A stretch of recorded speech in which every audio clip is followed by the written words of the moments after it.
هنا المحرجين دلعات دودا أيوه كيسكه دلعات شودي واتو كسي فوبي أخلاق ديسيبلين أقوال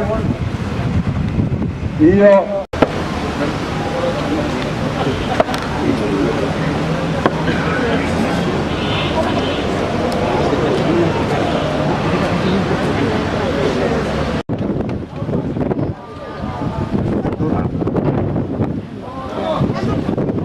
كل عدد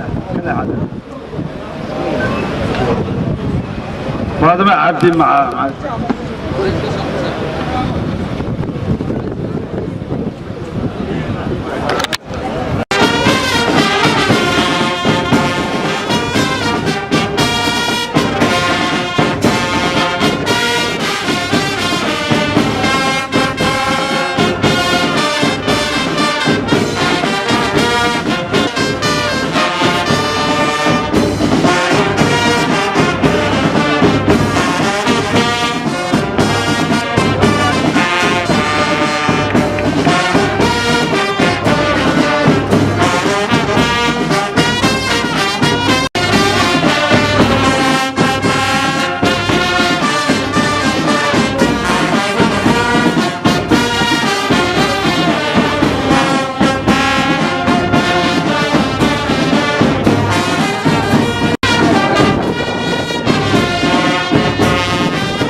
وزارة الأمن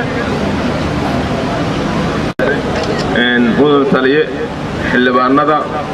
saraakiisha dableyda baanbayda bahda saxaafadda السلام عليكم ورحمة الله وبركاته سلام كدب مدن رئيس وزراء maanta waxaa farxad ah inaan u soo xirno tababarka ay ku jireen muddo 2 sano 2015 ku bilaabay 2015 wuxuu June wuxuuna soo ilaalay 2017 bishii June muddo sugayeen loo xiro markii suu taliyaha sheeg waxay isugu jiraan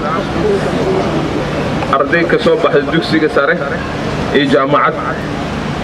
hortaada ka muuqdo waxay isugu jiraan gabdhay wiilal muddo adag ee tababarku soo jireen dalka gudihiisa dibadiisa ay ku soo qaateen marka maanta waxaana farxad gelinayso in tababarkooda u soo idlaado marka waxaan kula dardaarmayaa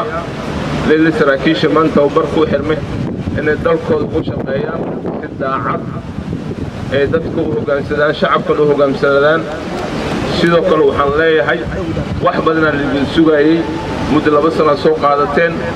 waxaan rajaynayaa wax badan aad ka bedeshaan booliisku waa saaxiibka koowaad ee bulshada marka waxaan rajaynayaa in dadka shacabka si fiican u dhaqantaan iyo waxyaalaha tababarka soo qaadateen waddanka ugu faa'iideysan waana mahadsantiin mudan wasaar ku soo dhaw bismillaahir rahmaanir rahiim taliyaha iyo wasiirka iyo dhammaan saraakiisha marka ku xigta ku mahadsan tahay adiga iyo akademiyadaba shaqada fiican oo aad qaranka u haysaan laga soo bilaabo sanadkii 1951 in maalin ama bil walba ama sanad walba halkan ay munaasabado ka dhacaan oo ay ugu horeyso in tababar lagu soo qaato waxa ay tilmaan ka tahay qorayso dhiibka qarannimada Soomaaliyeed waxaan maanta u hambaleynayaa dhalinyarada cusub ee halkan ku qalin jabisay marka hore waxaan idin leeyahay hambalyo ku soo dhawaada shaqadii qarankiina aad ugu shaqayn lahaydeen